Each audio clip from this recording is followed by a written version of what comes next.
pessoal, está no ar mais um Pod no Boteco. Eu sou Cindy Gomes, segue lá, @Cindy Gomes. Sou jornalista, apresentadora, locutora e uma das hosts aqui do nosso Pod no Boteco, né, Marcelo? Isso aí, eu sou Marcelo Educa, do @Projeto Tojo. Se quiser bater um papo sobre disciplina, dá uma olhada lá que a gente vai conversar bastante. Doutora? E eu sou a doutora Maria Carolina, médica endocrinologista, e sempre fico muito feliz em trazer um convidado ou uma convidada maravilhosa para um bate-papo mega gostoso, produtivo, informativo aqui pra gente. E já vou aproveitar, porque quem não segue a gente pode não seguir o Pod no Boteco, gente. Não, é a única coisa que não pode, né? A única coisa que não pode nunca, tem que seguir Jamais. todos os canais. Então, olha, a gente tá no Spotify, estamos no YouTube, no TikTok, então já aproveita e segue o @Pod no Boteco. Eu sou doutora Maria.Carolina. @Cindy Gomes, tá tudo escritinho aqui embaixo, gente, pra ninguém se perder. E o Marcelo Dutra. É isso aí, a gente tá aqui no @Royal Hits, que é o melhor restaurante que a gente tá fazendo a gravação aqui, né? O Pod no Boteco pede um boteco. E hoje a gente tem uma convidada pra lá de especial. Tem mais arroba então, né? Tem mais arroba. Tem mais arroba. Mais arroba, cheio de arroba. Daqui a pouquinho a gente vai falar mais uns 4 ou 5 arrobas aí que a gente tem na nossa agência. Tem um pessoal que tá por trás aí nos bastidores que faz um trabalho incrível. Agora eu queria apresentar a nossa super convidada, que é a doutora Nina. A Nina advogada, que ela é pós-bariátrica, mãe de pet, assim como eu, e um pouco surtada. Gente, fiquei com medo desse um pouco surtado, mas ela vai explicar pra gente da onde que veio isso. Explico, lógico, pode ficar à vontade pra mim. Pode ficar à vontade? Pode? Pode ficar à vontade.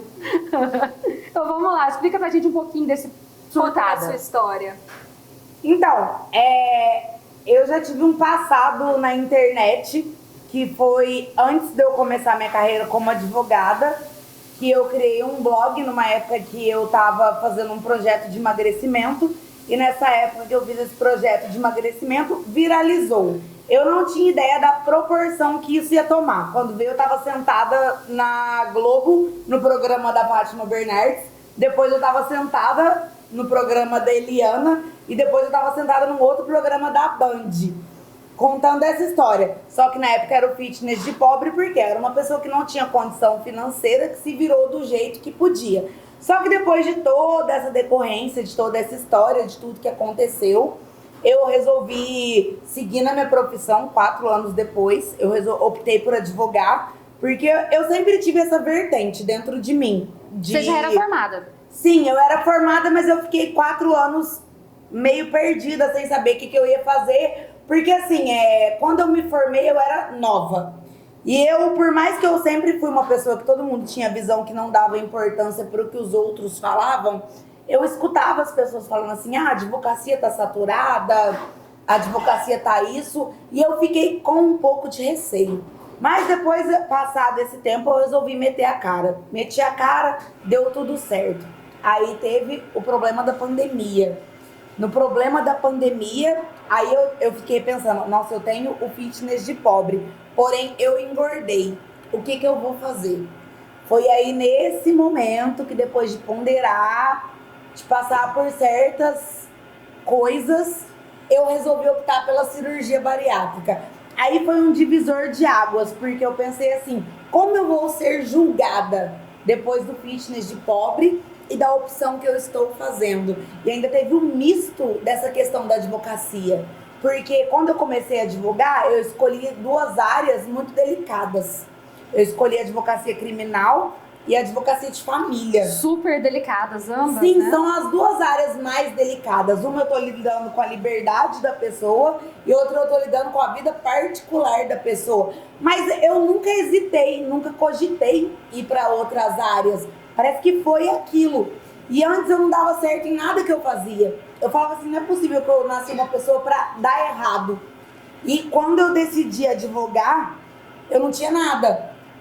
E eu abri meu escritório na garagem da minha casa e o negócio fluiu. Só que com isso veio o estresse do excesso de trabalho, veio essa luta com a balança desde novinha e veio a questão da opção pela bariátrica. Aí eu falei, como que eu vou lidar com tudo isso? Porque na época o auge era o Facebook. Eu tinha quase 200 mil seguidores. na página.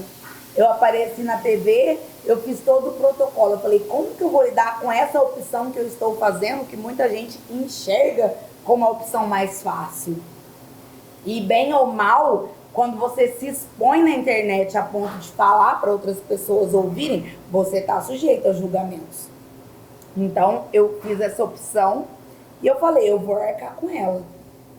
Porque antes da pandemia, quando eu optei por isso, eu estava me sentindo fisicamente. Foi uma coisa assim que poucas pessoas presenciaram pela ocasião da pandemia, mas eu estava morta por dentro. Eu não estava viva por dentro. E eu tentei diversas alternativas, mas eu não conseguia mais. Então, eu estava morta por dentro. Eu estava passando por diversos problemas pessoais também na minha vida, que muita gente local sabia, mas eu tenho muitas pessoas que me seguem de fora. E eu não sabia como lidar com isso, mas eu fiz a minha escolha, eu falei, eu vou sustentar ela. E como eu vou sustentar isso? Trabalhando, sendo dependente só de mim e manter tudo, manter o padrão de vida que eu tô levando, manter o meu escritório, porque eu quando eu comecei a advogar, eu não tinha parente na área, eu não tinha nada. Então eu falei assim, eu vou meter uma placa com meu nome na minha porta e seja o que Deus quiser. E foi assim que aconteceu. Então, quando eu falo um pouco surtada, todo mundo fala. Além disso, eu tenho um transtorno de personalidade, que também é outra coisa bem delicada, que eu explico para quem me segue. Mas um pouco surtada é porque eu carrego uma responsabilidade muito grande comigo. Eu tenho que dar conta de uma casa, eu tenho que dar conta de uma vida profissional e eu tenho que dar conta de uma vida pessoal. Então, somou tudo, mas mesmo assim eu fiz a escolha. E eu falei, eu pisei no médico um dia, ele falou, os exames são esse, aquele, você pensa. Um mês depois eu entreguei tudo, eu falei, vamos. Pra bariátrica, você disse? Sim, porque eu não tava feliz. As pessoas vão falar assim, você fez por uma questão de saúde, não sei o quê. Não, eu simplesmente não conseguia mais me enxergar no espelho. Você fez primeiramente pela estética? A minha saúde tava um lixo. Minha saúde tava um lixo, isso é um fato. Eu tinha todas as comorbidades necessárias, mas é lógico que é pela estética. E eu acho que é muito válido dizer isso, porque é muito cara de pau. Eu sou médica endocrinologista, então eu lido diariamente com emagrecimento. E 90% de quem me procura é porque está incomodado na estética. E ok, a gente fazer esse caminho que você fez é muito válido, é verdadeiro e é importante. Por quê? Porque a gente atinge a saúde também depois. Sim, foi uma consequência, a questão da saúde. Mas eu não posso chegar aqui e falar para as pessoas, eu fiz porque eu queria estar com os exames ok. Meus exames hoje são todos ok? Beleza, são consequências. Mas eu fiz porque eu era uma pessoa que se eu caminhava em um lugar, eu andava a pé e eu olhasse no reflexo do espelho, eu não estava satisfeita com o que eu estava vendo. Mas será que isso não faz parte da saúde mental também? Não sei, porque eu sou uma pessoa desprovida de saúde mental. Eu sou uma pessoa desprovida de saúde mental. Eu tenho um transtorno de personalidade. E além desse transtorno de personalidade que eu tenho, eu sempre briguei com a balança. Então foram anos mantendo o padrão estético que eu queria. E depois teve essa questão de um pouco antes da pandemia e na pandemia ter passado do limite. Porque assim, eu mantinha um limite, que eu conseguia voltar e estar nesse limite. Mas aí ultrapassou o limite, porque eu comecei a me enganar. Eu falei, eu não quero saber. Não quero saber, não quero saber, não quero ver, não estou interessada. Até que um dia, por um acaso, eu vi. E quando eu vi, eu falei, o que eu vou fazer agora? Aí eu tentei algumas alternativas, já não estava funcionando e tudo mais. Aí eu passei com a médica responsável pela equipe do meu cirurgião na época. Ela falou assim, olha, passa com esse cirurgião, porque meus exames já estavam tudo podres. Ela falou, passa com ele e vê o que você quer. Eu entrei disposta a não fazer, eu saí tendo certeza que daqui a um mês eu ia entregar tudo e ia cortar. Tanto que no dia que eu fui pra fazer, eu falei, se eu for morrer agora, eu tô pronta, porque o que eu tô vivendo não é vida. Eu sempre fui uma pessoa vaidosa, eu sempre fui uma pessoa que gostou de ter cuidado comigo mesma e não tinha graça eu fazer mais a unha, não tinha graça mais eu fazer a sobrancelha, não tinha graça mais eu fazer o cabelo, sendo que eu não me sentia confortável em lugares, eu não queria ser vista. E o que aconteceu? Eu tava no auge, foi quando minha carreira estourou. Minha carreira estourou como advogada, as pessoas me procurando e tudo mais. Eu não queria me vestir para ir até o meu trabalho. Por quê? Porque tinha um padrão de estética e eu sempre tinha que estar usando o que desse. Aí estourou a pandemia. Aí eu fiquei pensando, meu Deus, como eu sou uma pessoa horrível. A pandemia tá me ajudando a me esconder dentro de casa. Que era tudo o que eu queria, ficar escondida dentro de casa com os meus problemas e me confortar comendo.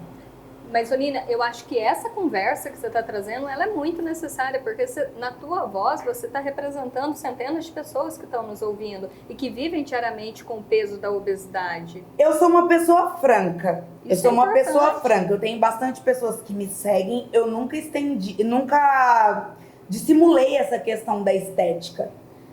Porque eu vou falar, eu sou uma pessoa que fuma, eu sou uma pessoa que bebe, eventualmente também. E eu nunca escondi essa questão de que eu queria estar ok, de falar assim, nossa, eu tô olhando no espelho, beleza, tô maravilhosa. Nunca escondi que foi isso, entendeu? Porque a saúde é uma coisa muito... não é um negócio linear. Você pode estar acima do peso, tá ok. Não, eu queria olhar uma roupa e colocar ela e falar, mas caralho, essa roupa me serve, eu tô maravilhosa dentro dela. Era isso que eu queria. Olha só que interessante. Você tá falando aí, me vieram alguns pensamentos filosóficos, entrando um pouquinho aqui na área do Marcelo. Primeiro, você comentou que você já era formada já em Direito, mas que não exercia a profissão, porque o pessoal falava muito, já tá saturado, já, tá. Mas aí você quebrou esse paradigma e enfrentou e explodiu na sua carreira. Você descobriu que era aquilo que você queria. E outra questão era o seu blog, né, a sua página lá de fitness de pobre, que pregava como você fazer exercícios, como você se movimentar sem ter dinheiro para poder fazer isso. E você chegou num momento que ultrapassou todos os limites da obesidade, você teve que ir para o caminho da cirurgia bariátrica e você ficou com esse mesmo receio. Nossa, o que o pessoal que me segue vai pensar? Como vai funcionar? Você viu? Você quebrou 2 paradigmas muito importantes. E quando a Nina fala assim, Sim. eu sou uma pessoa um pouco... Qual foi a palavra que você Surtada. usou? Surtada. Não, eu acho ela usa surtada... Corajosa. Corajosa. Essa Olha só, palavra, ela quebrou é uma 2 mulher paradigmas muito corajosa. importantes. Pois quando eu te ouço, por mais que você traga, eu sou surtada, ou traz a questão da personalidade, né? Mas um pano de fundo eu sempre vejo. Num dado momento eu falei, eu vou ser fitness, mas numa condição que eu vivo, que é não tenho condições, como ser fit sem condições. De repente eu falo, vou advogar e eu vou abrir o escritório na minha garagem. Tem uma galera que é bem possível que tenha garagem e está até agora pensando como é que vai montar o Olhando escritório. pro teto em né? casa. Então, só que quando eu resolvi abrir o escritório na minha garagem e fazer as questões que eu tinha que fazer, é porque eu não tive outra opção. Mas mesmo não tendo outra opção, você sempre foi e fez as coisas, né? Se olhar para a opção Talvez que você teria tinha, uma né? outra opção que era não fazer nada. Ou trabalhar Porque eu num falo escritório assim, que já se eu- existe. Você foi com a cara e com a coragem. Então, mas no escritório que nem existe, eu não tinha nem carteira de habilitação. Era eu, uma moto velha e seja o que Deus quiser. Aí eu fico pensando, às vezes eu acho assim, esse negócio da gente pensar em destino é um negócio muito aleatório. Só que tudo dava errado até o momento que eu resolvi advogar. E no dia que eu resolvi advogar, começou a dar tudo certo. Eu sou uma pessoa que hoje eu posso falar assim, não, eu não tô rasgando dinheiro. Mas o meu sonho era falar assim, eu vou entrar no supermercado e vou comprar tudo sem olhar o preço. Hoje eu posso fazer isso. Que é o que você não conseguia quando você tinha o fitness de pobre, e por isso que você montou o blog, pra ajudar as pessoas a fazerem como você. Só que eu quero deixar bem claro que isso não foi uma questão de falta paterna. O meu pai, ele pagou meus estudos, ele fez tudo. Só que chegou uma hora e ele falou assim, bate suas asas. Eu fiquei confusa. Eu fiquei sem saber o que fazer, eu procurei outros trabalhos, por quê? Porque eu tive medo de enfrentar aquilo que já tinha uma legião de gente fazendo. E eu pensava assim, qual que vai ser o meu diferencial? Aí eu lembro quando voltei lá atrás, uma vez, meu pai sempre falava, quando eu era pequena, ele falava assim, Vai fazer o que você quiser, que você tem brilho e você tem estrela. Falei, se eu tenho uma estrela, eu vou usar dessa estrela agora e eu vou aproveitar a oportunidade e eu vou fazer. Aí eu meti a placa na garagem de uma outra casa que eu morava, eu falei, eu vou virar advogada. Aí nessas horas que eu pensei assim, eu vou defender as coisas que eu acredito. Eu podia ter me aperfeiçoado, ter feito especializações em técnicas que poderiam me dar mais vantagens financeiras, que tinha menos gente na área. Mas eu falei, não, eu vou brigar por causa de mulher, eu vou brigar na porta da cadeia. Foi assim que eu decidi e dali pra frente minha vida foi. E essa coragem sua te ajuda muito, porque você falou que trabalha com 2 assuntos delicados, que é tanto o criminal quanto o direito de família. Então, essa sua coragem é assim, até inspiração para as mulheres que buscam uma solução para o problema e veem em você esse exemplo e esse apoio. Eu sempre prego para todas as mulheres que me procuram, eu falo assim, independente do que acontecer, independente do que for, independente do relacionamento que você tiver, eu estou em um relacionamento, eu estou em um relacionamento feliz, mas a gente tem que ter a nossa própria independência. É a coisa mais importante que existe. Eu falo assim, mulherada, você tá aqui? Tá. Você tá casada? Tá. Tô feliz? Tô com filho? Tô. Mas tenha seu trabalho, tenha seu meio de se deslocar. Tenha seu meio de chegar onde você precisa chegar e tenha o seu meio de que seu marido virar as costas e falar assim, eu cansei, eu não quero mais. Tá bom, eu não vou morrer de fome porque você tá me largando de mim. É a única coisa que eu prego.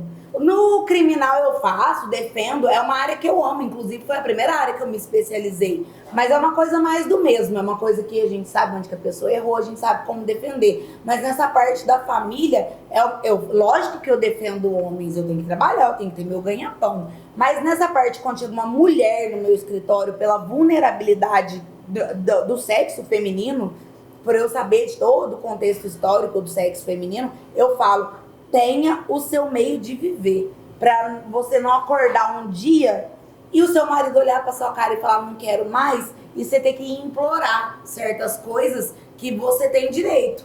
Mas isso assim, cada um escolhe o tipo de vida que quer. Eu fui educada pra viver assim. Eu fui educada por um pai que me ensinou isso. Ele falava assim, você pode se envolver com quem você quiser, você pode fazer o que você quiser.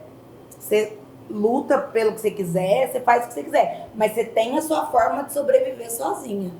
E eu levei aquilo pro coração, e eu levei isso pra minha profissão. Eu sempre preguei isso. O importante, a gente que é mulher, a gente tá sempre um passo atrás. Embora muita gente que esteja ouvindo não vá concordar, não sei se eu posso fazer esse tipo de discurso aqui. Pode falar o que é a sua opinião, aqui você pode. Aqui você pode falar o que Então, você não quiser. sei se eu posso fazer esse tipo de discurso aqui. Eu sou uma mulher padrão, loira, branca, já tenho vários privilégios que me foram me dados pelo... Meu pai não é um cara rico, mas meu pai foi um cara trabalhador que pagou meus estudos, então só isso é um privilégio. Eu falo para as mulheres que me procuram, eu posto isso sempre no meu Instagram, eu falo, tenham o de vocês, porque o seu trabalho nunca vai acordar e falar assim, não, eu não quero mais saber de você, você fica na rua da amargura, entendeu? Você não vai ter que... Beleza, pensão, todo o resto é um direito, mas na prática não é bonito desse jeito. Então eu falo, garantam o de vocês. É isso aí. Não sei se é no relacionamento, garantam o de vocês, porque se amanhã ele olhar na cara de você e falar assim, não quero mais, você não fica desamparada. Porque a vida é difícil, é conta, é coisa pra sustentar. A gente que é mulher tem vários gastos a mais que homens não têm. Tem, porque a gente tem vaidades. Sim. A gente tem vaidades, a gente quer fazer um cabelo, a gente quer fazer uma unha, a gente quer fazer um botox, são coisas que homens não sabem o que é. E na hora que o homem dá as costas e vira, ele não quer saber se você tá... Ele provia isso enquanto ele tava junto com você. A partir do momento que ele virou as costas, meu bem, adeus. É isso aí, a vida espera da gente muita coragem, né? Pessoal, olha só, enquanto a gente estava aqui saboreando, arrumando a mesa maravilhosa, a gente estava conversando sobre as delícias que o George aqui do Real Hits faz, gente. Ele serviu pra gente hoje uma manta de linguiça feita por ele com alho poró e uma cobertura de queijo coalho. Filezinho mignon, que é para os nossos fitness aqui, né? Que amam uma comidinha fitness, filezinho mignon na chapa. A sardela, que eu sou apaixonada, que é feita com alite. A caponata, que é feita com berinjela, uva passa branca, acompanhada de um pãozinho. E a breçola, que é aquele corte da vaca, né, do boi, que é o lagarto, feito em charcutaria pelo próprio George. Então, a gente tá gravando aqui com essas delícias que você também pode saborear aí em casa, é só pedir. O que mais, Carol? Gente, eu queria que tivesse sobrado mais ali pra mostrar, mas já acabou todo o nosso queijinho dourado. Mas aqui na mesa, hoje, o Laticínios Dourado separou pra gente, acho que os dois queridinhos de todo mundo, né? Quem não ama essa, eu brinco que é a picanha mineira nossa, né? O queijo dourado, é a joia de Minas. Então, a gente tem aqui o queijo Minas Frescal, que faz parte do café da manhã de todo mundo, né? E o nosso queijo Minas meia cura, eu amo. Eu não sei qual dos dois eu devo escolher, porque não dá, é uma disputa muito grande, mas a gente já acabou com aquele ali que estava aberto, né? Mas maravilhoso, olha, faz parte do meu dia a dia. Inclusive, a Nina falou que tem uma geladeira repleta de queijo dourado na casa dela. Tenho, Ficamos sabendo aqui nos consumidora bastidores. assídua. Gente, voltando aqui no papo, que a Nina estava falando sobre dois assuntos delicados que ela trabalha, que é a área criminal e também a área de família. Queria que a Nina falasse pra gente algum caso que ela pegou, que marcou bastante, que foi bem complicado de resolver e que marcou aí a sua carreira como advogada. Eu sou uma pessoa que se envolve muito. Isso não é uma coisa muito prudente para um advogado, mas eu sou uma pessoa que se envolve.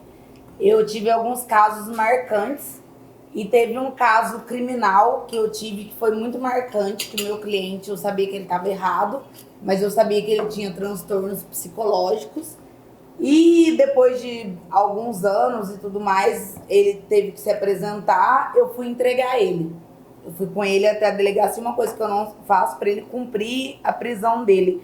E eu lembro que nesse dia eu chorei muito. Eu sabia que ele estava errado, mas eu chorei muito. Eu lembro que eu liguei pro meu namorado até de chamada de vídeo do estacionamento da delegacia. Aí eu falei, tô chorando por uma pessoa que tá errada. Aí eu falei, por que eu tô chorando? Porque, cara, a pessoa tá errada, tá. Todo mundo tem essa presa de, a pessoa fez, tem que pagar e tudo mais. Mas por trás disso tudo, existe uma família, existe uma história, existe um erro que aconteceu. E eu fiquei muito mexida com aquilo. Eu falei, não era pra eu estar chorando aqui agora, era pra eu estar entregando e pronto, acabou. E morreu a nota. Mas não, fiquei abalada. Agora, no direito de família, um caso que me estremeceu muito, tudo que envolve idoso me estremece muito. Porque, embora eu ame crianças, eu luto pelos direitos das crianças, mas teve o caso de uma idosa que ela estava quase com 99 anos. E os filhos resolveram interditar, mas quem cuidava sempre foi a neta. E já estava com um parecer favorável para os filhos pegarem e tudo mais, que eles resolveram fazer do nada com ela com 98 anos. E eu fui lá e briguei, consegui uma liminar para a neta ser a cuidadora. Ela morreu no curso do processo, mas eu falei, ela cuidou até o fim, era o que ela queria. Então, assim, eu sempre falo, eu não vou me envolver, eu não vou criar apego. No final eu tô apegada, eu tô mandando mensagem, eu tô respondendo, eu tô perguntando, que eu tenho esse lado emocional muito forte. Eu tenho esse lado que se apega com as coisas. Lógico que eu tenho muito processo no meu escritório, não é tudo que dá pra você ficar envolvido tanto assim. Mas tem certos casos que tocam a gente. Que tocam a gente, você fala assim, e se fosse eu? O que tá faltando hoje em dia nas pessoas não é vestir a roupa que o outro tá usando.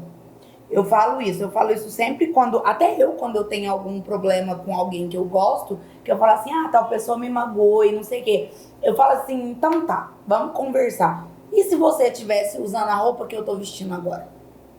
E se você estivesse no meu lugar? Como que você ia se sentir? Então é muito fácil você fazer declarações de, eu me portaria dessa forma, mas até ser dentro da sua vida, até ser dentro da sua família, até ser com alguém que você gosta. Então é isso que deixa a minha profissão mais pesada, porque eu poderia resolver tudo tecnicamente. Eu falo assim, a pessoa me contratou, eu tô pagando, beleza, tá? Recebi meus honorários, vou fazer o que eu tenho de burocrático ali, mas eu fico olhando a peculiaridade de cada história, porque assim, um médico, ele pega a vida ali para salvar ali. Então, vamos supor, um médico cirurgião, ele vai ali, tem que abrir, tem que consertar, tem que resolver na hora para salvar a vida. Eu pego um processo que vem de um histórico, de um contexto de problemas familiares, de várias coisas que eu vejo, a gente que tá olhando como terceiro, você vê o que a pessoa tá usando, o que a pessoa tá fazendo, você vê onde que ela tá errada, onde que ela tá certa. E você tentar colocar um ponto de luz naquilo pra solucionar um conflito, às vezes leva meses. Sim. Leva meses. Mas óbvio que quando eu vejo que o meu cliente tá 100% certo, que o outro lado tá errado, eu vou brigar até o fim. Mas quando eu vejo que dá pra rolar uma mediação, que eu falo, não é bem assim que funciona. A criança não tem que ter as mágoas, os respaldos que os pais têm. A gente tenta conversar ali. E se eu não me sinto satisfeita com uma posição que eu tô, você pode me oferecer o dinheiro que for. Eu falo, eu estou saindo fora porque não acho que é assim que se resolve. Bem como quando eu pego certos casos que eu sei que vai dar ruim, eu falo, você assina aqui e sabe que você tá sujeito a... Assume o risco. Isso, porque o que acontece? A advocacia, ela não é uma profissão de resultado, ela é uma profissão de meio. Eu vou brigar, mas o resultado não tá na minha mão. Depende de N fatores. Então, foi isso que eu pensei. É a mesma coisa quando eu optei por fazer a cirurgia. Você assina um book de termos de responsabilidades, de vai, não sei o quê. Mas eu tô optando por fazer. Eu assinei sem ler porque eu estava morta por dentro. Mas eu sabia todos os riscos que ocorria. Graças a Deus não aconteceu nada comigo. Mas poderia. Eu poderia ter uma trombose. Eu podia ter morrido na mesa de cirurgia. Eu podia ter acontecido N coisas. Mas foi uma opção minha. Por isso que eu acho que assim, a gente tem que ser responsável pelas nossas ações. Cada escolha que a gente faz, a gente tem que saber as consequências. E eu acho que chega uma certa idade da vida que a gente está preparado para saber que ponto que a gente está. Então, eu fiz a minha opção seguindo isso. Eu fiz a minha opção pela minha profissão seguindo isso. E eu faço as minhas escolhas na vida seguindo isso. Tanto que eu fiz N cagadas. E todas as cagadas que eu fiz, eu falo, eu escolhi por fazer por elas. E serviu de aprendizado, todas? Nem sempre. Não? Não, nem sempre. Tem coisa que a gente acontece, que a gente bota a culpa nos outros, a gente bota a culpa e fala assim, não, foi praga de alguém, foi alguém que desejou mal, foi uma fatalidade. Não foi. A partir do momento que você opta colocar o pé pra fora da sua casa, você sabe tudo que pode te acontecer. A partir do momento que eu pego o meu carro, se eu não tiver prudência em uma esquina, eu sei que eu tô colocando a vida de alguém em risco. E a vida é um negócio muito frágil, é muito fácil você morrer. A coisa mais fácil que tem é morrer. Às vezes você sai, você tomou seu café, você tomou seu banho, você foi trabalhar, você morre num cruzamento idiota porque um bicicleteiro te apareceu, você desviou pro canteiro e o carro bateu e bateu do jeito errado que você quebrou sua vértebra. Morrer é muito fácil. E a gente não dá valor nisso. A gente não valoriza. Eu tô vivo hoje, eu tô respirando, porque a gente passa atropelado tudo. Eu mesma passo, às vezes eu passo o dia fazendo conta do que eu tenho que pagar, do que eu tenho que fazer, do que vai ser amanhã. A gente não dá valor nesse fato. Agora, eu tô sentada aqui numa mesa com pessoas que me acharam legais o suficiente para me entrevistar. Mas todos nós 4 aqui estamos respirando. Você já parou para pensar que mágica que é isso? A gente tá respirando. Olha só, gente, a Nina falou essa questão que a gente, às vezes, muitas vezes, a gente não é grato pelo que acontece na nossa vida. E ela falou uma frase ali, quando ela decidiu por fazer a bariátrica, quando ela foi assinar, ela disse que ela assinou sem ler porque ela estava se sentindo morta por dentro. Mas o que eu vejo hoje muito no consultório são pacientes que estão indo muito bem, estão indo num caminho assim, perdendo peso, usando a medicação, acompanhando com o nutri, com o psicólogo, comigo, estão tendo um resultado exemplar, exímio a se dizer, e de repente vem alguém falar, mas você só emagreceu porque você está usando remédio.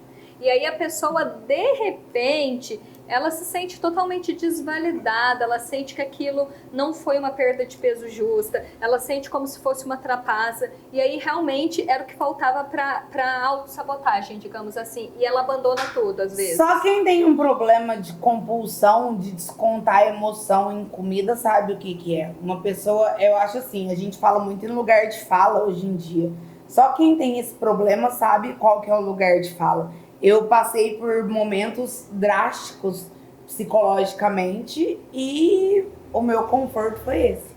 comida. Então, eu acho assim, qualquer forma de você resolver o que tá te incomodando é válida. Faz Qualquer 3 anos forma. que você fez a bariátrica? 3 anos. E aí você não teve o reganho? Eu tive um reganho proporcional, eu fiquei muito magra, então o normal é você reganhar 20% do peso. Eu tive 10%, só que eu fiz a última avaliação, foi massa muscular, porque eu treino todo dia com personal e tudo mais. Mas falar pra você que eu passei 1 ano ipsis literis, levando ali. Depois, quando eu atingi a minha meta, eu falei, minha meta é manutenção. Aí eu faço tudo pra manter. E, ô Nina, você foi operar, você se importa de eu te perguntar? Não, de forma Você foi operar com quantos quilos e baixou pra quanto? Eu operei com 102 quilos, o meu peso mínimo foi 57 quilos, Baixou hoje eu peso muito, 61 50%. quilos. Não, foi Metade. um caso totalmente de sucesso. Eu peso 61 quilos porque com 2 meses eu fui pra academia e eu Ganhou treino. massa. Eu treino com personal e eu treino pesado. Eu pego peso de menino. E eu treino pesado, haja o que houver, eu tô lá. Porque eu sei que eu preciso disso. Aí todo mundo fica meio folgado depois que passa um tempo, porque no começo tem que ter resultado imediato. O problema é depois você passa a viver uma vida normal. Só que o que aconteceu? Eu me consolei no fato que ninguém me viu com aqueles 102 quilos. Tava na pandemia. Ninguém me viu com aquilo. Eu fiz tudo escondida. Mas então foi um ganho de peso rápido também. Mais ou menos, Carol, porque assim, eu sempre brigava com a balança, mas eram ganhos assim, 10-10. Entendi. Mas aí chegou um ponto do ganho, que o ganho virou eu não queria saber, eu enrolei, deixei pra depois, virou um ganho 40. Aí eu fui numa médica que é a que me acompanha dos meus transtornos psicológicos, ela precisava dosar o meu remédio. Ela falou, precisa saber quanto você pesa, porque eu tenho transtorno borderline, não escondo isso de ninguém. Ela falou, precisa saber quanto você pesa pra dosar seu remédio. Eu falei, então você anota num canto e não me fala, porque eu preferia não saber. Porque se a gente não vê, não é real. E Não eu, tá acontecendo. na minha cabeça era 80 e alguma coisa. Aí, sem querer, eu vi no papel anotado dela lá, 102. Eu falei, Foi um cara, o marketing. que eu vou fazer agora? E eu olhei pra cara dela e falei assim, eu não quero fazer a bariátrica. Ela falou assim, não faz, tenta alternativa e tal. Tentei alternativa com endócrino, tomei na minha época era Victoza. Passei só mal, porque eu tinha problema de refluxo. Passei mal, não deu certo. Aí a endócrino na época falou assim, você quer fazer uma consulta com o cirurgião gastro? Eu falei, faço. Eu fiz na mesma hora, eu cheguei, ele falou assim, você veio aqui pra quê? Eu falei, eu vim aqui pra saber quais são as minhas opções. Eu subi na balança, ele falou, você quer operar? Eu falei, eu opero. 1 mês eu entreguei tudo. E eu fiz assim, sem falar meio com ninguém, meu pai deu uma surtada, porque não queria que a filha dele morresse, não sei o que e tudo mais. Fiz. No dia que eu fiz a cirurgia, eles não deixavam a gente levar o celular. Aí eles me colocaram na UTI, passei 1 dia na UTI. Todas as outras, eram 4 pessoas que operavam em grupo comigo, 3 passaram mal e eu fiquei bem.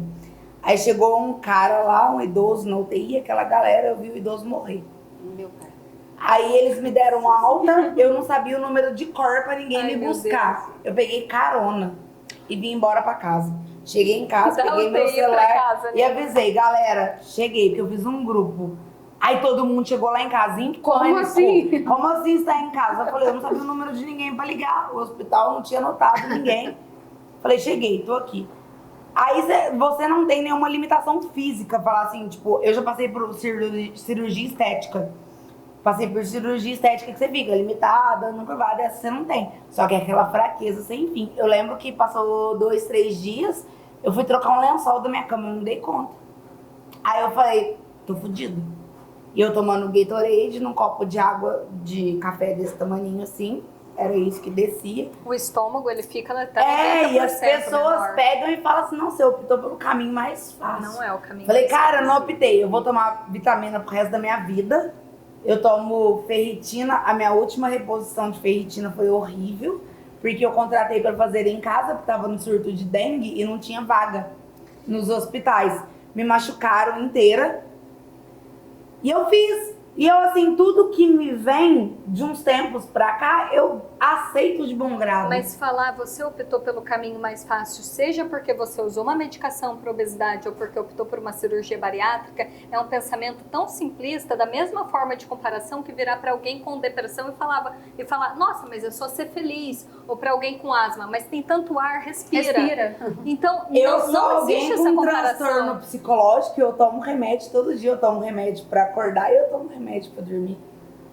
Às vezes eu brinco, eu falo pro meu namorado, acabou minha receita do remédio, eu falo, eu preciso comprar minha personalidade. Por quê? Porque eu preciso estar estável o dia inteiro. Pra quem olha de fora, gente, é muito fácil. É muito fácil falar assim, não, vai lá e não sei o que, pede pra Deus, vai lá e não sei o que, resolve. Só quem passa não entende. é. Por isso que eu falo, a gente não pode julgar o que tá na pele do outro. Então não é um caminho mais fácil. E eu, como Não é, a médica, bariátrica é um caminho impossível. É um caminho que eu falo assim, cara, hoje se eu pudesse voltar atrás, eu pensaria antes. Eu fiz mas é um desespero. caminho que salva vidas, Nina. Então, Salva. assim, eu mesma, eu já indiquei muita cirurgia bariátrica e eu vejo que os pacientes, eles estão muito bem. Todos voltaram para me agradecer, mas porque foi bem indicada, porque teve todo um acompanhamento pré, intra e pós. E uma vez que você indica, salva vidas. Então a cirurgia bariátrica, eu ouvi muita gente falar, depois do Ozempic, Monjaro, seja o que for, vai acabar a cirurgia bariátrica. Não vai. Não pega todos os padrões alimentares. Eu fiz todo o protocolo. Não é todo paciente que Eu responde falo essas assim, medicações. você tem que fazer assim, assim, assim. Eu falei, eu vou fazer assim, assim, assim. Hoje em dia que eu atingi a minha meta, eu tenho meus abusos. Mas foi depois de 2 anos. Eu fiz todo o protocolo corretamente. E mesmo assim eu tenho mil dificuldades. Eu tenho distorções de imagem que passam dentro da minha cabeça que eu não compartilho com ninguém, só com a minha terapeuta. São N problemas. E são N problemas do escritório, são N problemas do meu transtorno de personalidade. Então acumula aquilo tudo. Aí às vezes eu falo assim, cara, tudo isso só pra mim? Tá bom, tudo isso só pra mim, era pra ser meu. E eu vou. Tanto hoje em dia eu falo, eu brinco às vezes, eu faço terapia até hoje. Eu brinco com a minha psicóloga que eu faço terapia porque eu tô num relacionamento saudável. Olha pra você ver, eu faço terapia porque eu estou num relacionamento saudável. Porque o caos acompanhou minha vida desde sempre. Eu peguei áreas caóticas para trabalhar, eu sempre vivi dentro do caos. Sempre foram esses vários problemas, tem o plus da bariátrica. Só que aí chega num ponto que quando você começa a viver com um pouco de paz... Não sabe como lidar. Não sabe o que é aquilo. Assusta. Mas aí você aprende. Aí aprende. Aprende porque você começa a conviver com aquele pouquinho de paz e fala assim, nossa, eu mereço. Eu mereço um refresco. Eu mereço um refresco depois de tanta coisa que eu passei. Eu passei muita coisa. Muita coisa horrorosa.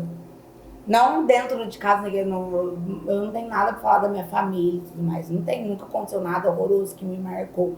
Mas tiveram várias coisas horrorosas que me marcaram. Então, hoje, de um tempo pra cá, eu estou vivendo uma vida estável e feliz. E às vezes eu fico procurando caos dentro de mim. E eu penso, pode ser bariátrica, pode ser meu transtorno e tudo mais. Mas aí eu paro, respiro e falo assim, não, peraí, Tá tudo eu certo. Mereço.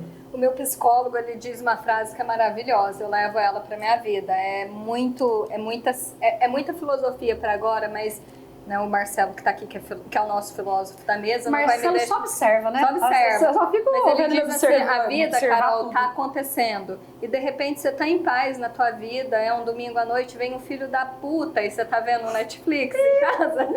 Só que E acabou a tua antigamente, noite. antigamente eu ia questionar, Carol, por que você é médica, bonita, magra, padrão, tem algum caos dentro da sua vida? Hoje eu consigo entender que todo mundo tem seu caos.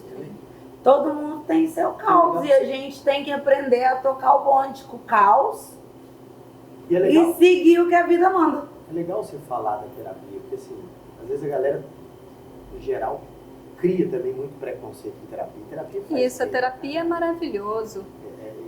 E é Você faz? fundamental, faço. Também. Se eu não fizer, eu não lido com minhas compulsões também não, eu tenho um monte. Acho que todo mundo deveria Uma coisa fazer, que né? eu falei muito pra Carol, sou paciente da Carol. Para eu conseguir lidar com a minha compulsão alimentar, eu tive que colocar algumas coisas na minha comida, eu sou compulsivo com lanche, X. né? Podrão. Eu tive que olhar para ele e colocar nesse lugar de comparação. Eu falei assim, o lanche está para mim, está para o Marcelo, como a droga tá pro dependente químico. Se eu comer de novo, eu descambo. Então eu não posso comer mais. Mas eu tive que criar esse gatilho para mim. Que se eu não criar, eu como um. E falo assim, não, só comi um, tá tudo bem. Aí amanhã... eu vou lá e como outro. E de repente eu tô comendo, velho. Todos os dias, assim, se eu puder, eu como 3, 4, 5, Mas, 6, Marcelo, 7 isso que você falou é tão Eu tive que verdadeiro. criar esse gatilho pra mim. Na terapia, eu consegui ir encontrando outras maneiras da então, tem que ir na terapia. Só que na terapia você vai encontrar o motivo por que você Exato. precisa comer vários lanches. Exato. Agora isso que o Marcelo falou é importantíssimo, porque muita gente fala assim, vício em doce. Gente, não existe vício em doce, não existe vício em comida. Existem vias de recompensa hipotalâmicas e vias superiores que a gente consegue acessar no nosso cérebro de recompensa alimentar. Então, quanto mais eu quero comer, quanto mais eu como, mais eu quero comer. É o exemplo do Marcelo falando aí do X-tudo dele. Mas quanto menos eu como, menos você quer comer, não é, Marcelo? Não é assim que funciona?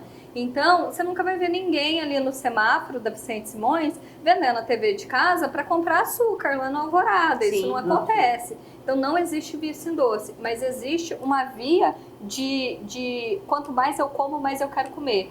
Disposição. Quanto mais eu me exponho, mais eu quero. Quanto menos exponho, menos eu quero. Eu era uma pessoa que todo ano eu postava assim, mãe de pet não é mãe. As pessoas estão falando pet, não sei o quê. E hoje você é. Exatamente. Depois que a minha cachorra chegou na minha vida, todo mundo vê, todo Qual mundo o fala nome dela assim, mesmo? a Lolita. Lolita. A Lolita todo mundo É uma vê. bulldog francesa, É não uma bulldog francesa, é uma bulldog francesa que eu não comprei. Eu não compro cachorro. Como ela chegou na sua vida? Ela chegou na minha vida porque o meu ex-marido resolveu dar um banho nela lá em casa e ela simplesmente subiu no meu colo e não queria sair. Eu olhei pra cara dele e falei, ela não vai embora. Ela me escolheu, eu escolhi ela. E quando eu optei por separar, ela sempre ficou comigo porque eu era mãe dela, é referência. E eu tive cachorros na vida, todos foram adotados. Mas ela tinha uma dependência enorme de mim. Só que eu achava que eu tinha que ela tinha essa dependência enorme de mim, mas na verdade quem tinha dependência enorme dela era eu. Coloca a fotinha da... Como é que ela chama? Da Lolô, da Lolita. Da Lolita. Editor, coloca a fotinha da Lolita aí pra gente ver que belezinha. Simplesmente ela não é linda porque ela é uma bulldog francesa. Maravilhosa! Não, ela é linda porque ela é o meu encontro de alma. E como é essa mãe de pet? Eu simplesmente priorizo ela acima de tudo. Eu tô num relacionamento, meu relacionamento é maravilhoso. E o meu relacionamento é maravilhoso porque o meu relacionamento gosta da minha pet tal qual ela merece. E quando eu comecei esse relacionamento, eu avisei. Eu falei, ela é minha prioridade. Eu preocupo com ela 24 horas, às vezes quando eu tô na casa dele, ela tá lá em casa sã e salva, guardada por Deus, na cama, confortável, linda, com a melhor ração. Que graças a Deus eu posso proporcionar. Ele fala, você tá sentindo saudade dela, né? Eu falo, sinto, o tempo todo. Preocupo com ela o tempo todo. Eu nunca quis ser mãe, não é um plano meu ser mãe, não quero ter filho. Eu já tô com 35 anos, eu tenho todas as formas de prevenção, nunca tive ideia. Desde os 18 anos eu tive certo que eu não quis ser mãe. Mas eu acho que eu chego num sentimento materno por ela. Porque é uma preocupação constante. Eu preocupo se ela tá bem, se ela tá com frio, se ela tá com fome, se ela tá triste, se ela tá alegre, se ela passeou. E às vezes a gente parece que a gente conversa. E é um negócio muito puro. É um negócio muito puro. E antes eu tive outros pets, mas os pets ficavam mais sobre a tutoria do meu pai. Ela é sobre a minha tutoria exclusiva. Então ela é prioridade. Só quem tem sabe o amor que é. É muito amor. Eu tenho também, eu também tenho 3 petzinhos que são meus filhinhos. Eu durmo com meu salsicho toda noite, abraçada, agarrada, meu amor. E a Carol também tem, né? O bebê dela, É uma guarda compartilhada. Uma guarda compartilhada. Né? O Djokovic. Né? Ele é muito lindo. Ele é maravilhoso. O Djokovic, ele é o nosso amor, ele é um dengo. Eu olho todo dia pra carinha dele, eu vejo o amor mais puro do mundo. E assim, sério, eu fico imaginando o que vai ser de mim se um dia esse cachorrinho não estiver aqui. Porque eu amo ele. Quantos anos você tem, Carol? Desculpa perguntar. Eu tenho 34, isso não tem problema. A Nina falou que tem 35. Graças a Deus a minha guarda não é compartilhada. Foi uma coisa que quando a Lolita chegou ficou bem clara, bem estabelecida. Não, mas é guarda minha. compartilhada porque ela É da dos família meus toda. sogros. Não, sim, mas a Ele é dos minha meus sogros. poderia ser pauta de uma guarda compartilhada, mas quando ela chegou na minha casa, eu falei, se um dia eventualmente acontecer de acabar, ela é minha. Ela é minha. Nina, 35 anos você tem? 35 Então, a anos. Carol, 34, você, 35, eu, 42. Não e- parece. e todas nós, mulheres aqui, não somos mães, mas somos mães de pet. Não Olha sei só. se a Carol pretende ser mãe, né? É uma pretensão que eu acho super válida para pessoas que são dispostas. Eu não sou uma pessoa disposta a ser mãe. Eu amo criança, eu amo meus agregados, eu sou filha única, mas eu tenho sobrinhos e amo muito, amo criança, é uma coisa, as crianças gostam de mim. Mas eu tenho maturidade suficiente para falar que eu sou uma pessoa egoísta nesse ponto. Eu não quero abrir mão das minhas noites de sono, eu não quero abrir mão das minhas viagens, porque eu não tenho esse instinto. Porque eu já abro muito pela minha cachorra. Abro muito, embora todo mundo fale assim, não, é uma cachorra. Abro muito, porque ela é uma cachorra de uma raça peculiar. Então, ela tem meu namorado tem uma cachorra adotada vira-lata. Ela tem uma demanda infinitamente menor do que a minha cachorra tem. Sim. Mas, como a minha cachorra, eu escolhi ficar com ela e ela escolheu ficar comigo, até o final da vidinha dela vai ser assim. Ela vai ter a vida que ela leva sempre. Ela vai ter a vida de eu chegar, ela vai ter a vida da melhor ração que eu posso proporcionar. Ela vai tomar banho, ela tem problema na orelha porque ela é bulldog, ela tem problema de respiração.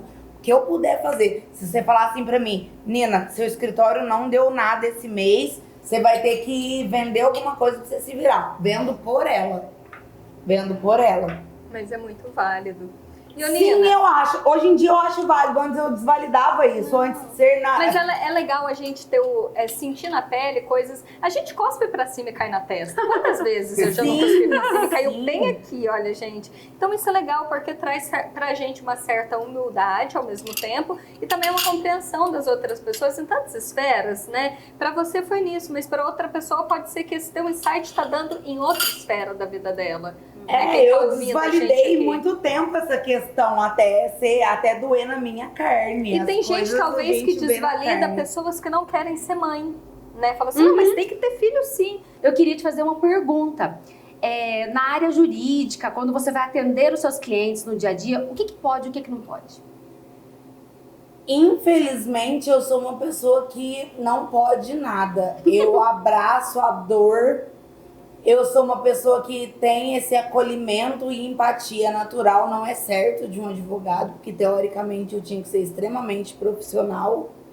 E às vezes eu sofro muito por isso. Eu sofro por isso. O que não pode, vai variar sempre em qualquer profissão de qual ser humano você é. Não que um advogado que seja mais frio seja menos humanizado que eu. Só que eu, às vezes, eu tomo as dores. Eu tomo as dores e tudo mais. Às vezes, não. Só que o que pode, o que não pode, eu aprendi assim, que eu tenho que ter os meus momentos só meus. Eu aprendi que o momento que eu tô com o meu namorado é o momento que eu tô com ele. Foda-se quem mandar mensagem, espera. A não ser que seja um negócio muito urgente, caiu a casa e tudo mais. Mas não tem uma regra. Tudo na vida, em qualquer profissão, eu acho isso. A gente é muito emocional. Tem pessoas que são mais racionais que emocionais. Tem pessoas que são mais emocionais que racionais. Infelizmente, eu sou uma pessoa emocional. Eu abraço a dor, eu pego a dor, eu coloco a dor no meu colo e eu levo a dor pra mim. E eu falo, eu vou resolver a sua dor. O que for do meu alcance pra eu resolver essa dor o mais rápido possível, eu levo. Só que você saiba que não depende só de mim. Mas o que pode, o que não pode é muito amplo, porque na vida não tem regra. Não tem regra. A gente tá na vida meio que a própria sorte, a gente tem que fazer escolhas, a gente às vezes tem que ser maduro, às vezes a gente é imaturo, a gente não sabe. Só que na hora que bate ali o negócio que você tem que fazer, você tem que confiar no seu instinto. Eu sempre tento pensar no meu. Meu instinto apontou para isso, eu vou nisso. A minha intuição apontou para isso, eu vou nisso. O resto, seja o que Deus quiser. Não tem um plano traçado. Doutora, na sua profissão, o que pode e o que não pode? Para mim, na minha profissão, eu sempre digo aqui, não pode julgar o coleguinha, nem se meter no processo da vida alheia, seja de emagrecimento, seja o que o outro está passando, respeite o processo da vida do outro. Então não pode julgamentos. E o que pode é ser feliz da forma como você é, acreditando sempre na sua melhor versão. Marcelo, aproveitando aí todo esse pensamento, sei que essa cabeça tá um turbilhão de ideias aí. O que pode e o que não pode nas suas profissões? Engraçado, no que eu faço, ele não pode querer fazer com pressa. Tem que fazer devagar. Apesar de eu trabalhar com gestão ágil, né? Olha que engraçado. Mas eu tenho que fazer com atenção. Eu não pode fazer com pressa. E aí você falou muita coisa bacana que pra mim conecta muito com isso, porque é difícil a gente estar presente nas coisas, né? Olha que legal. Quando eu tô com o meu namorado, eu tô com o meu namorado. Não interessa mais. Tá presente na relação, né? E para você, Cindy, a Cindy também é uma pessoa multifacetada com diversas profissões. O que no seu dia a dia pode ou não pode? Então, na minha profissão de jornalista, o que não pode é você passar para frente sem conferir se é verdade ou não, né? Nós estudamos para sermos imparciais, né? Seja qual for o trabalho que eu vou fazer no meu dia a dia, não passo nada para frente sem conferir de verdade se é aquilo mesmo, que é um bom ouvir os dois lados e tudo mais. Não adianta nada você escrever de uma forma difícil, você chegar lá porque não sei o que, a pessoa vai estar em casa, lá o seu Zé vai estar lá, chegando da roça do serviço dele, vai estar assistindo televisão, vai falar, não entendi nada que ele falou.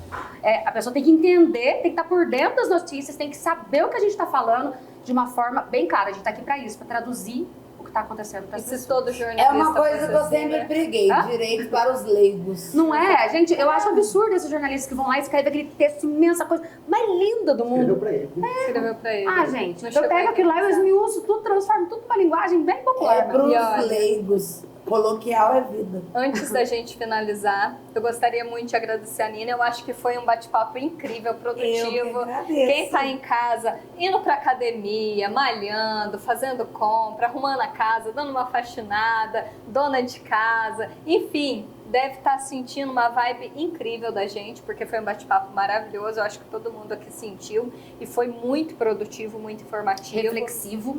Pois é. E eu acho que a gente levou muita conversa gostosa, né? A gente até perdeu a noção da hora. Só que, vocês acham que ia acabar só assim? Vocês acham mesmo que isso aqui ia acabar desse jeito? Vai ter brinde. Vocês estão vendo esses queijinhos maravilhosos? Quem curtir, comentar esse vídeo, vai ter sorteio de dourado para os nossos seguidores. Não acredito. Verdade. Melhor queijo da região. É só curtir. Vai ter, a gente vai soltar as regras lá no nosso Instagram, mas todo episódio nosso vai ter o sorteio do dourado. Então as pecinhas que ficarem expostas aqui na mesa vão para o sorteio. Olha que delícia, para a geladeira da sua casa. Delícia, gente, vocês não têm ideia da eu maravilha. Eu já sou consumidora assídua. Quem não é em Minas? O melhor queijo Mas da região. é isso. E você ainda não segue a gente no Instagram, no TikTok, gente, isso não pode, né? Isso eu acho que é a única coisa que não pode. O editor deixou aqui todos os nossos arrobas, clica lá e quem for seguidor assíduo, a gente vai ficar de olho porque vai estar rolando outras coisas dentre essas mais. Então, queria finalizar com um brinde, porque foi maravilhoso. Eu vou brindar de no copo boteco. Ah, gente! É do jeito que não, porque todo mundo quer ver. Isso aí. Obrigada, então, Jorjão, aí, por ceder o espaço e essas delícias pra gente. O Dourado. Fala os arrobas aí da agência pra gente, dos meninos que cuidam do nosso tráfego. @Trem Filmes, que faz as edições, as produções do audiovisual. E A On-The-Go, que é toda a agência responsável pelo Instagram e tráfego pago, que ó, perfeito, gente. Então é isso aí, até a próxima. Então vamos ficar com a reflexão aí. Pensa aí na sua casa, aí, o que pode e o que não pode na sua casa e na sua profissão. Fica aí a reflexão.